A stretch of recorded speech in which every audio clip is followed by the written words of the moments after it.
Tandem Nomads, episode 63. Motherhood can open this huge growth period for a person because suddenly with your child, you are also growing up. And that's fabulous. Welcome to Tandem Nomads, the podcast show for expat partners. You will find here great inspiration and tips to build your portable career and thrive in your global nomadic life. Hello, Nomad Nation. This is Amel Deregi, and today I'm very excited to introduce you to our guest, Maryam Afnan Ahmad. Maryam, are you ready for the ride? Oh, yes, I am. Wonderful. Maryam Afnan Ahmad is originally from Pakistan. She has an MBA from Pakistan's Lahore University of Management Sciences. When living in Pakistan, she taught at NUST Business School in Islamabad. After that, she started her nomadic journey with her husband and family. They previously lived in China, and today they live in the US.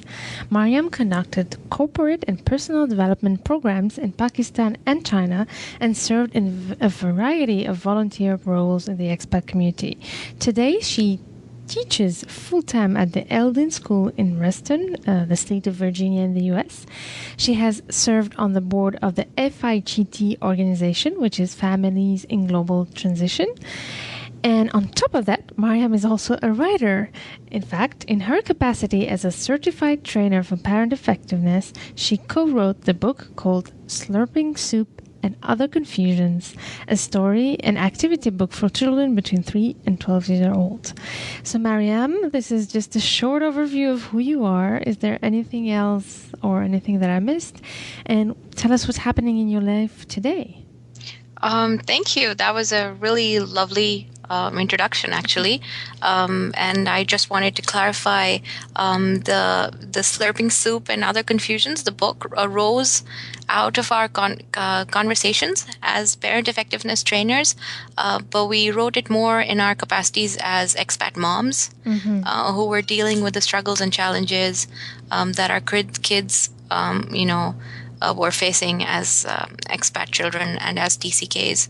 And what is happening right now, I have a couple of interesting projects in mind. As you've already introduced me, my background is training and teaching and writing, and I due to my work in volunteering as well as working with my own children and the children at the school, there are a few ideas for projects where I hope that I can add value to the expat TCK experience along with my children. So a blog might be in the offing, and perhaps a project that I'm still working out the details of with my daughter, who's turning 13. Wow, so busy times coming ahead. Interesting, exciting. Yeah. So tell us, how did this journey abroad start for you? All right. Well, it started with the fact that my husband's always been inspired by the Foreign Service. And so he joined the Pakistani Foreign Office.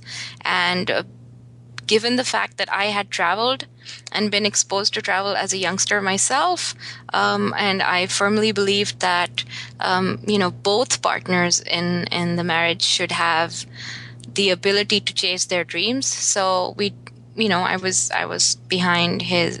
I was 100% with him on applying for the Foreign Office if that was his dream, and he did, and he got in, and so that brought about our first move to China. We first went there on his language training, which preceded his posting there for 3 years. So we were there for about 5.5 years. And then we had a tenure in Pakistan, which was fantastic. That was one of the core reasons for me signing on to the Foreign Office ride, the fact that in the Foreign Office career, you don't just end up abroad for long-term tenures. You actually do periodically revisit your home country and stay there for a year or two. Yeah. So after that, once we had our tenure of about 2 years back in Pakistan, we moved to Washington, D.C., where we are currently based.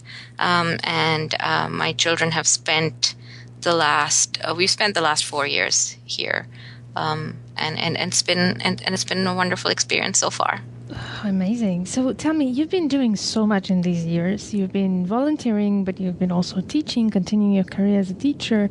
And you also started writing and having some really important role as a member of a board in an organization like FIGT, which is a very, very active board. So tell me, if you go to a networking event and somebody asks you, what do you do? How would you answer? 10 I seconds. tend to answer as I'm a teacher and a trainer, and I sometimes write as well. And my focus is on teaching life skills, including critical thinking, communication skills, and self-development. And my current day job is which I love, by the way, is as a kindergarten teacher for gifted children.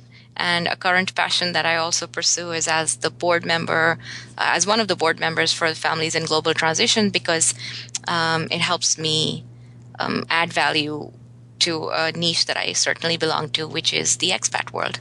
Yeah, definitely. So tell me, when you decided to, I guess you had to quit your job to move to China, right?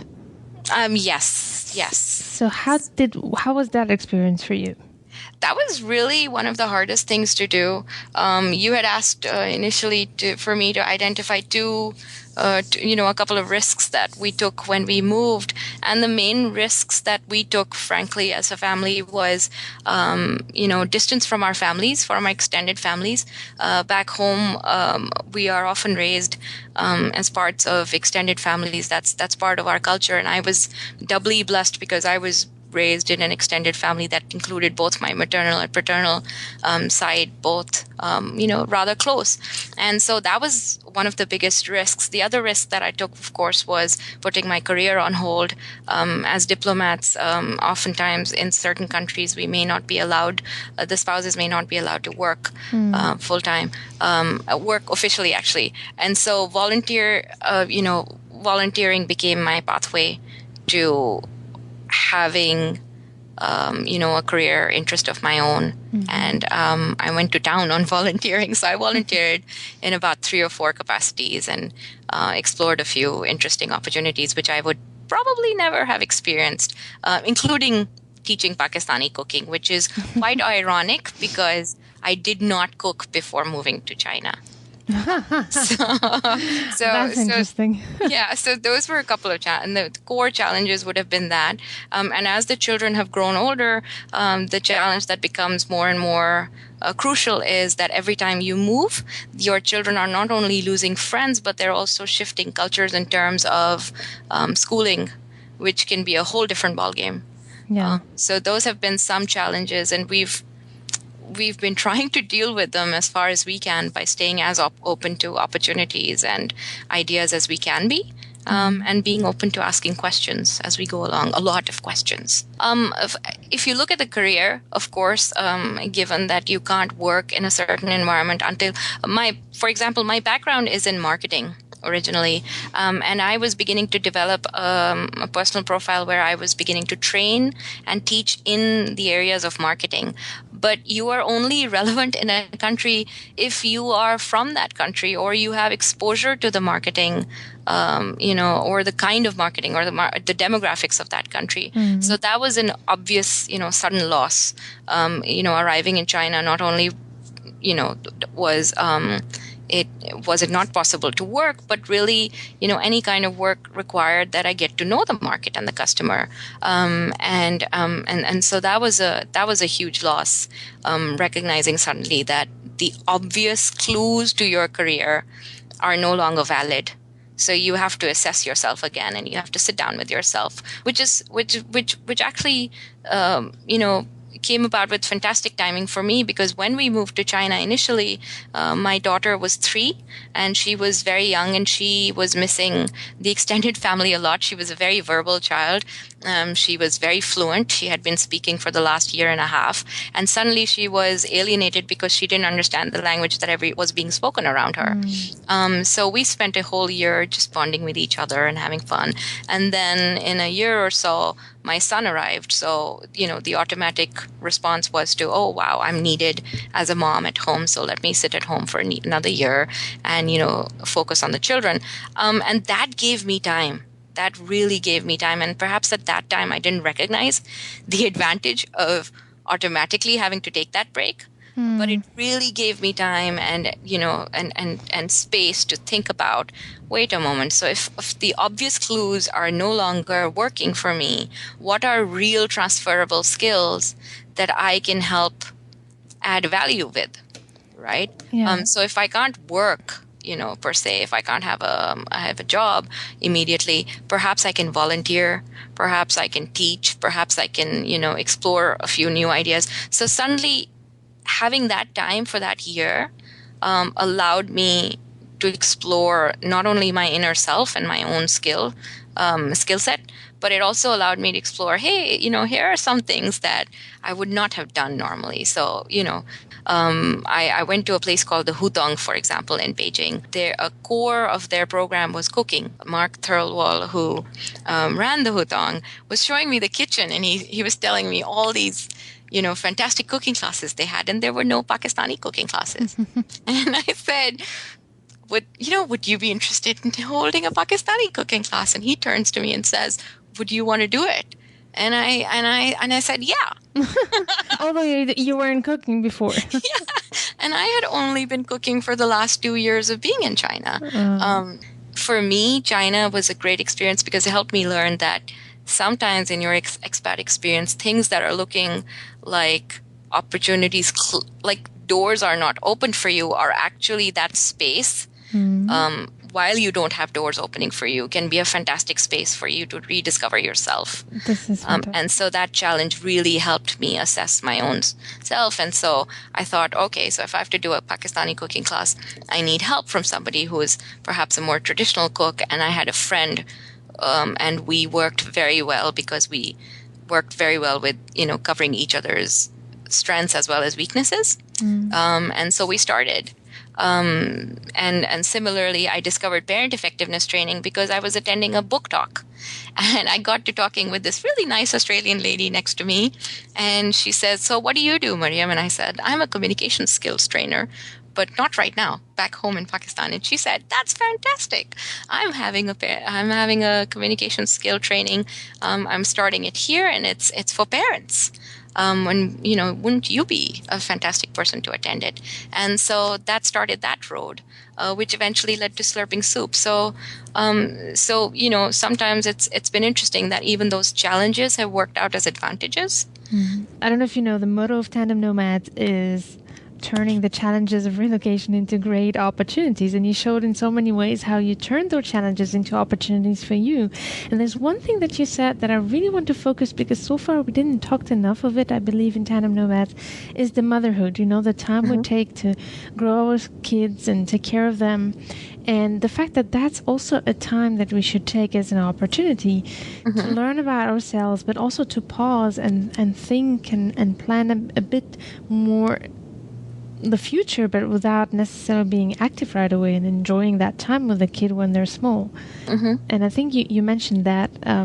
But how did you manage it, actually? Because I can imagine that a baby who's crying, not sleeping, demanding, how do you, as a mom and as a person who wants to be professional, keep that, motivation and that drive when you have all of that happening in your world? First, I'd like to sort of hand out a disclaimer here. You know how they say that hindsight is 20/20? So I wouldn't claim to have been this fabulously sane mother who knew all of this from the get-go. Honestly, it was hard in the beginning, even though China was this fabulously exciting place because everything was just so novel and so new. So even if you took a walk, and down the sidewalk, you would discover something that was exciting. And yet the challenge of saying to myself, oh, now I'm sitting at home and I'm not doing anything. And not only am I sitting at home for the second time around for a year or so, but I'm sitting at home in a culture that I'm not very aware of and where I don't speak the language very well either.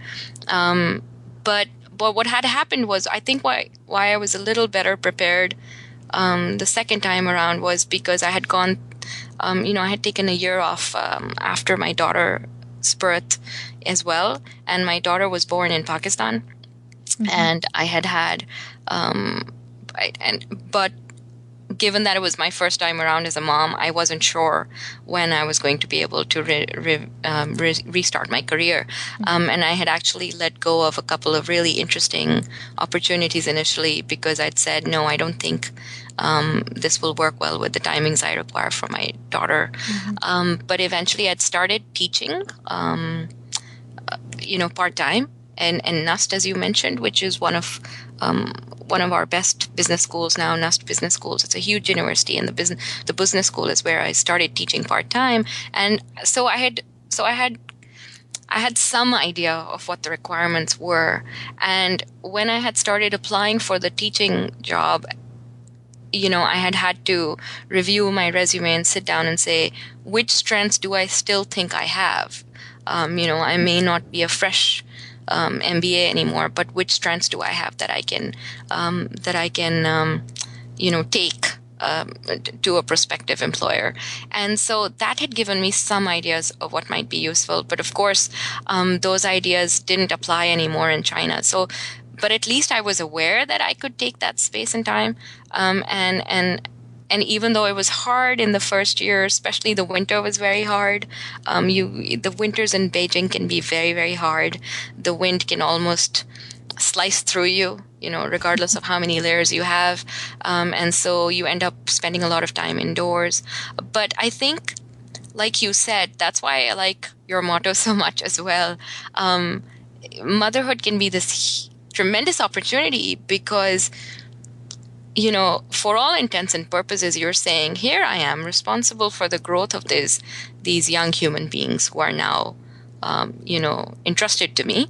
And you start reviewing your values and your needs and your wants because you want to start having that discussion with yourself about what kind of person or what kind of values or what kind of role model you want to be for your child.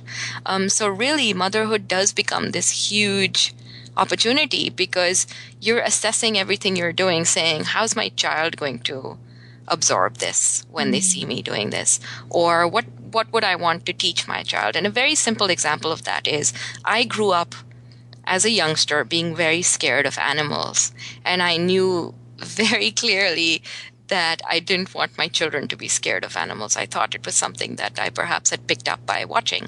And so because of my daughter, and it turns out that at the very first child, I had this fantastic opportunity or an exam in some ways, because my daughter's really into animals. And so here I am, practically freaked out, facing a giraffe, but having to pet it gingerly because I don't want my daughter to realize that I'm scared.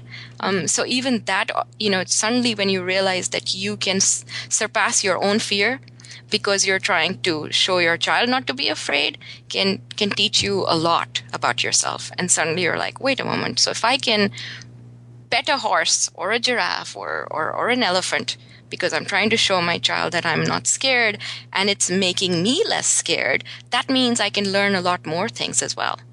And I can sort of make a checklist for myself of, habits that I'll let go of this year, right? Or habits that I will acquire this year.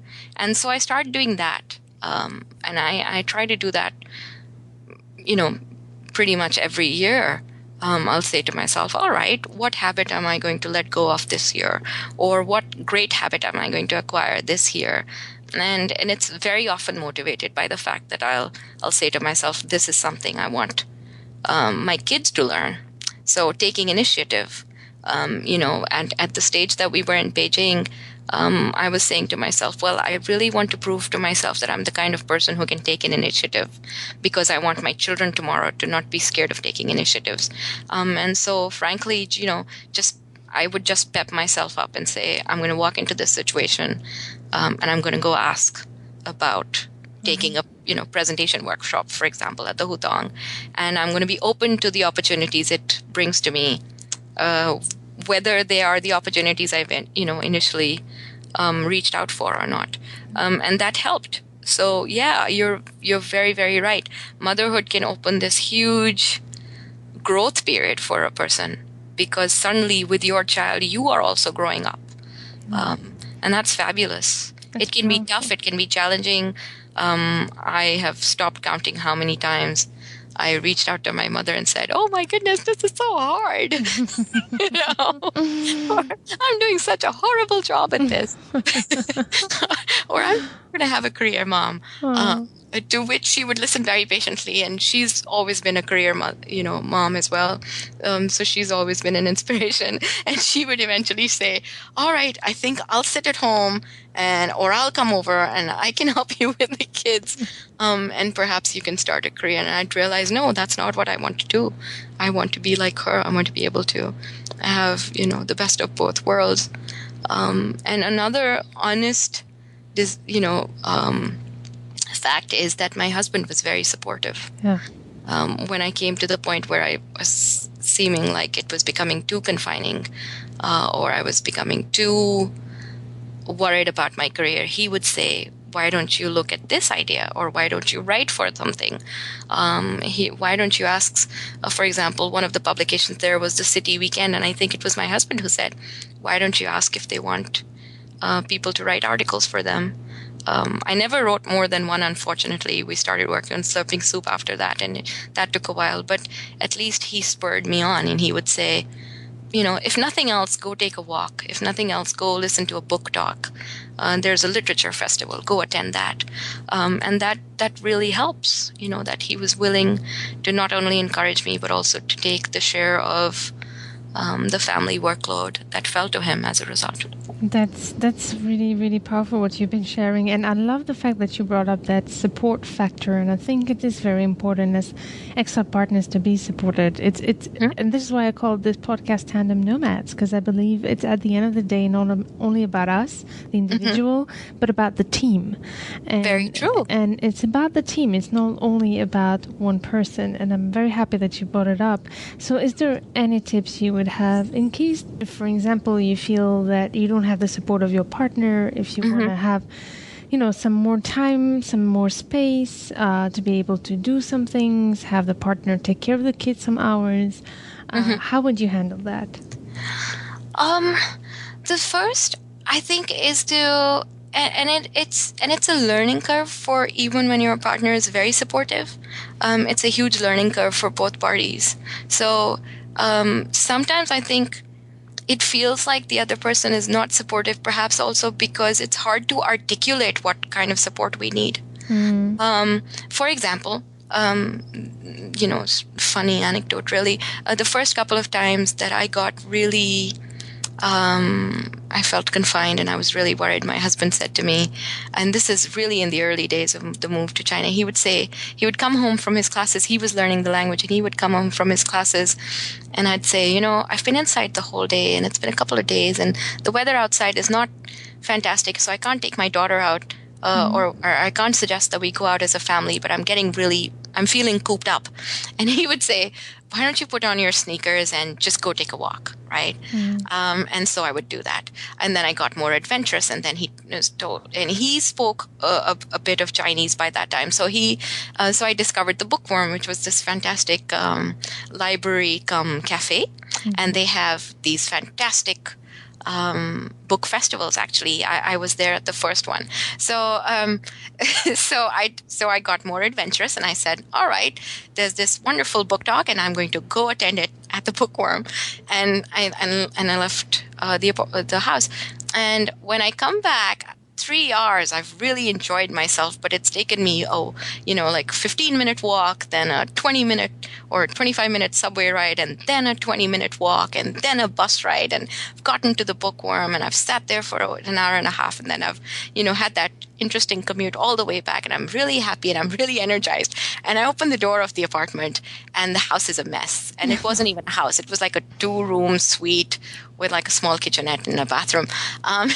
It was a mess because it was the first couple of times that, my husband had to take care of our 3-year-old completely alone. So he thought, all right, I can't really reach her and she can't really rush back if there's a problem. So I'm just going to let, our daughter do anything she wants. So there were puzzle pieces, and there were games, and everything was spread out. And I was like, and so I'm torn between saying, I had a fantastic time. Thank you so much. This worked out really well. And saying to myself, oh my goodness, I'm going to spend the next hour cleaning up. And so the first couple of times I sort of, I said, I had a wonderful time, and I'm, biting my tongue from saying, what have you guys done? This is a disaster. And I started quietly cleaning up. But by the third time, I realized, wait a moment, I have to tell him that he's, when I tell her to clean up, she does, and just make a game out of cleaning up with her and clean up. And so I had a talk with him, on a random conversation. I said, it's fantastic. You're very supportive. You're saying to me, be adventurous, go outside. But when I come back, I've energized from 3 hours of adventure, and I open the door on a mess of toys. It's really an anticlimax, and I need your help. So he said, oh, so you need me, you need my help clearing up. So he started working with our daughter, and he started noting how I would help her, sort of create a game out of cleaning up. And by the fourth or the fifth time, things were better. Yeah. So sometimes I think when we don't have support, we often don't know what kind of support we need. We often have not been able to articulate it, perhaps. And sometimes, of course, there are solid limitations as well. But if you've done the work of figuring out to yourself what kind of support you're looking for, or what kind of adventure you're looking for, or what kind of release you're looking for, and given your limitations, then what is it that you can realistically do? It does help. Initially, for example, I had great support from my husband, but because I didn't know what the system would be if I stepped out of my full-time role of looking after my kids, I was very scared the first few times I had to head out. And honestly speaking, I was very scared before I took on this full-time position that I'm currently in right now as well. But I was lucky. Not only was my husband supportive, but my parents-in-law had just arrived, like I think 3 days before my interview. And I remember sitting down with them and saying, I haven't done a full-time job in so long because all my work in Beijing was part-time.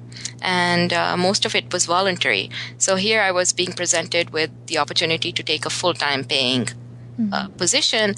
And that would have meant a whole new set of logistical, systems being set in place. So how did you manage that? Well, my mother-in-law and my father-in-law were a huge support. And they said, if you've gotten the opportunity, if God's given you the opportunity, the rest will probably work out as well.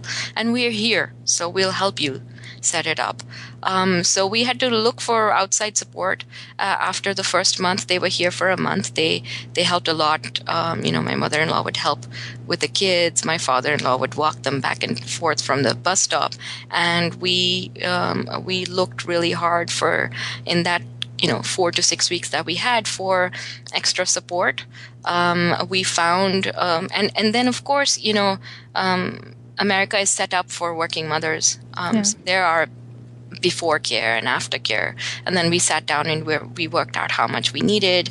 I started with slightly fewer hours at work that I could manage. So I would be there for teaching time, and then I would rush back to pick up my kids. My husband would ensure similarly that he, and it was luck also because his work time, kids have to report to school far earlier than fathers have to be at work. Yeah. So he would drop them off in the morning, and he would drop me off in the morning, and in the evening I would manage picking them up.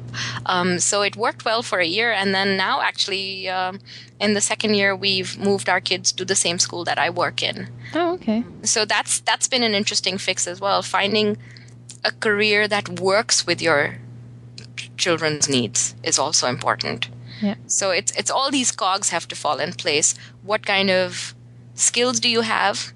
What kind of value do you think you can add, and where you can add them? What kind of support you and your spouse can create, given your limitations? And what are your children's needs? And can those be met, if all the other three questions have been answered. So it's a bit of it's quite the juggling act, but it can be done. And I, for example, know that for the first few years, for example, I didn't take full-time work because I knew I needed things to be part-time.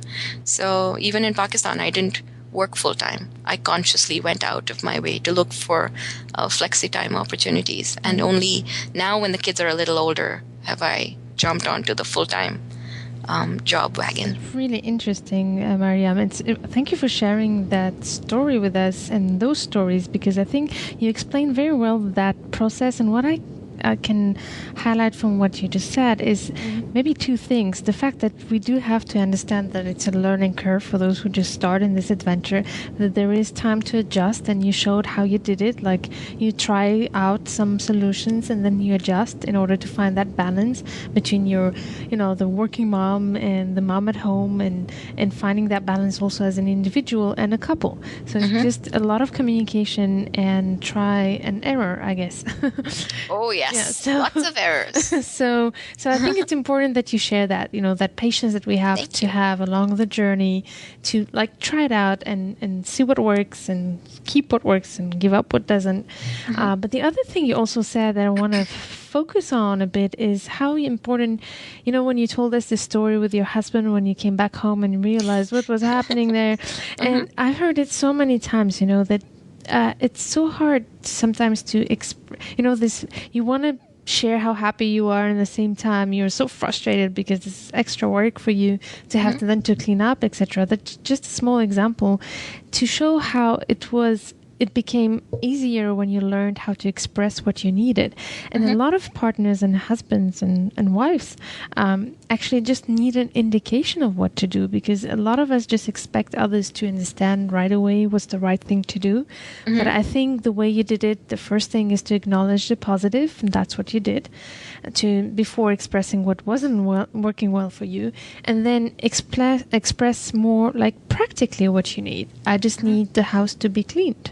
I don't want to have to clean it up because I clean it up when I take care of it. Yeah. And I must confess, I'm not always that patient. But thankfully, my husband, we balance each other well. So when I'm not patient, he is, and he'll say, "What is it that you need?"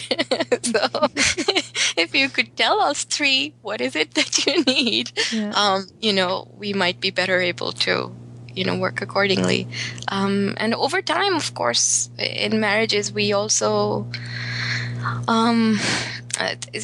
we also understand each other more. So it's been a learning curve. It still is a learning curve. Honestly, one of the biggest projects this summer is going to be, introducing some more systems of how we work as a unit, and how all four of us contribute, because we are now beginning to realize that given that the children are becoming older and their extracurriculars and their academic requirements and timings are expanding, and of course our responsibilities are beginning to expand as well, we need to figure out how to retain time as a family, but make sure that we're bonding as a family, but we're also productive as a family, and we're also supporting each other as a family. So yes, you're right. It's fantastic if we can have patience to do it. I confess, I don't often have patience. I guess it's normal, but we're all humans, aren't we? Yeah. You can't be perfect, but you did you did express that. I was quite impressed by the fact that you managed to explain your needs, and not everybody can do it. And I think if there's one message I want to pick up from all our conversation, is the importance of expressing our needs, not only to our partners, but to our kids. Because if we want them to help us, we have to tell them how. Yeah. And actually, this was then reinforced, and I learned more and more about it in parent effectiveness training, because what parent effectiveness training does is creates a behavior model, and and it categorizes the kinds of behaviors and the kinds of needs and problems that we may face, and the kinds of messages we can send. And one of those messages, the one that you're sort of almost explaining, is called an I message. And I've read in some other lots of other places as well by now. But an iMessage is saying, this is what happened. This is how it affected me, and this is what it made me feel. And then, you can send an iMessage, both for positive reasons and negative reasons. And you can also, sort of prompt for the solution that you need. So yeah, it's fantastic to see that the same concepts and ideas will work for such a variety of situations. So that's always wonderful. Yeah. Actually, could you tell us I was actually meaning to ask you the question, if any parent is interested in a parent effectiveness training, what is it about? Well, parent effectiveness training was created in the 1960s by Dr. Thomas Gordon, and people can get more information if they need from Gordon Training International. And it's a fantastic way, like I said, of categorizing the specific situations that we'll face in any relationship. And actually, the parent effectiveness training model was created because he was working with families. But then it was realized that it was effective in actually most situations wherever communication was required. So there are, offshoots such as personal effectiveness training and leader effectiveness training and teacher effectiveness training. ML, the coolest thing that I've learned from traveling around and experiencing different things is that I've found other methodologies as well. For example, the very famously known 7 Habits of Highly Effective People, right? Now read the book. And now the 7 Habits teaches the skill of active listening, which parent effectiveness training teaches as reflective listening. And it's fascinating. And then there's another training methodology, for example, called Schema. And they have the care and growth model, where they define that we are only that the best thing we can do really is to give in our life rather than focus on the taking. And all these different concepts and methodologies that I've met along, changing my career and reinventing myself, it's fascinating how you can see values and principles that are truly universal across all of them. And they help and inform us so wonderfully. It's really interesting, Maryam. I'm happy that you brought up this topic, and you brought up 3 different techniques so far. I would like to know if there is any place where you could send tandem nomads to have more information on these techniques. For parent effectiveness training, you want to go to Gordon Training International. That's their webpage. For 7 Habits of Highly Effective People, of course, Stephen Covey is the originator of that. And so their company is now called Franklin Covey. So looking up Franklin Covey or buying the books. And of course, they hold these trainings across the globe. Parent effectiveness training and personal effectiveness training is also held across the globe. And Schema is a growing methodology. It arose because a gentleman called Etzko Schema, who originally was an anthropologist, I believe, he studied the productivity and the behaviors of supervisors in mines in South Africa. And he's South African. And he discovered that there were wide differences in the way one mine was working and the other was working. And he came up with the care and growth model. I'm lucky enough to know Mr. Schema and Mr. Fakir Shah, who are heading it currently. And I asked their permission, and I said, could I use it in an expat setting? Could I try to use it in an expat setting? So I did a small kitchen table conversation, and I used that model, and it works. So I've been lucky to find great sources of inspiration. So to look for Schema, you have to go to their website or the Care and Growth website, and you spell Schema SCHUITEMA. This is really and great. I believe it is schema.co.za. Okay, very good. So Nomad Nation, I will put all these references on the show note page of this episode so that we can find them. And thank you so much for sharing. It's really interesting.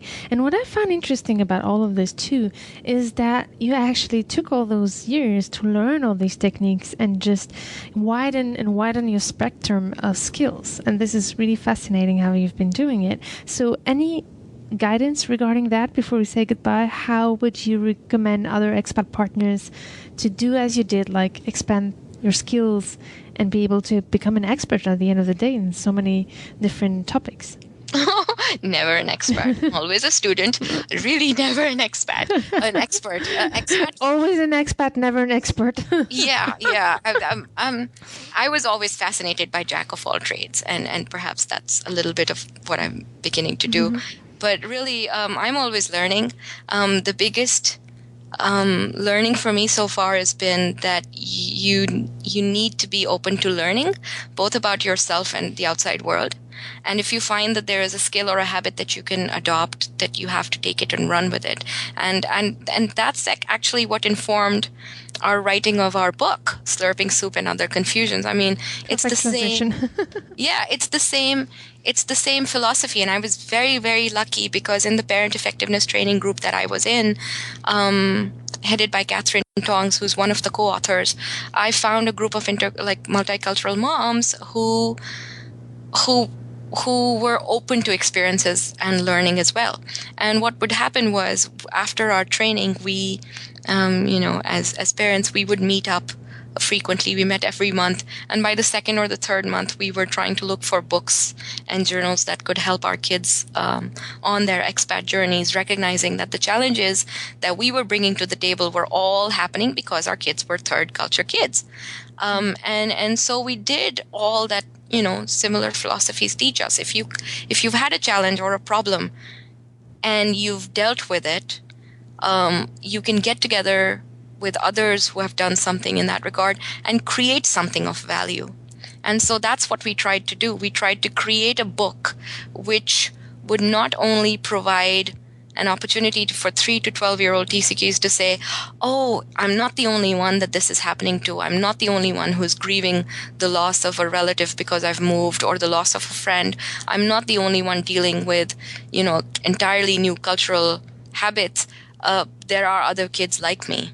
But then we also wanted to create a safe space and a journal, not a journal, but an activity book, which would create a safe space for them to explore what was happening to them and use some of the techniques that we had learned over time to allow them to process their feelings and the transitions and the emotions and the turmoil that they were facing, and come to a point where they could start creating solutions for themselves. So that helped us create Slurping Soup and Other Confusions. And I've realized through that journey of co-writing that book that that's the best thing you can do as an expat. If the most successful expats, the most inspiring expats I have met so far, have been people who have gone through the struggles and said, out of my struggle, maybe I can help create something that will help. Maybe I can help create a resource that will help somebody else. And that's what we did with Slurping Soup and Other Confusions. And now working with families in global transition, I've come to meet so many fantastic people who are doing their bit, including yourself. I mean, that's what Tandem Nomads does. You have a challenge. You've dealt with that challenge. You have many challenges. You've grown up as a TCK. You know how hard it is sometimes, and how satisfyingly fulfilling it is at others. And you've created this fantastic resource. So yeah, if that was the one takeaway for me that I would like to consistently apply in my life, and I would say to everyone else, this really works, is to try to create something for others. Out of your own challenges, and it helps you connect with inspiring people. It helps you address your own challenges, and it helps you give back for all the wonderful things that you've received. Wonderful, Maryam. What a great way to end this interview. Very inspiring. You've been a fantastic, you've been fantastic with the questions. So you've been asking fantastic questions. Thank you so much, Maryam. I probably don't do much. But before we say goodbye, could you tell us, please, where can we find your book, the book that you co-wrote and beautifully explained what it was about, but maybe we can summarize very briefly. It's a story and activity book for third culture kids, right? Yes, it's a story and activity book for third culture kids aged 3 to 12-year-olds, and it can be bought from Amazon, and we are trying to reinvigorate our blog. We had all repatriated, and we're trying to collate our work again, and we're trying to feed more and more information into our blog. So our website can be seen at slurpingsoup.com. And we have a Facebook page, and we'd love to hear from people on our Facebook page as well as our website. So Nomad Nation, I'll put that information also on the show note page of this episode. And Maryam, what's the best way to find you? The best way to find me is to find me as Maryam Afnan Ahmad on LinkedIn or Facebook currently. Fantastic. Thank you so much, Maryam. This was a true pleasure to do this with you. Thank you for all the great information. It was wonderful talking to you as well. Nomad Nation, I hope that you enjoyed this great interview with our guest today. If you did, please leave your comment in the webpage of this episode. And if you liked it, also share it with your friends. So every new episode of Tandem Nomads podcast show is broadcasted every second Tuesday. So I can't wait to meet you there. And in the meantime, stay tuned to turn your challenges into great opportunities.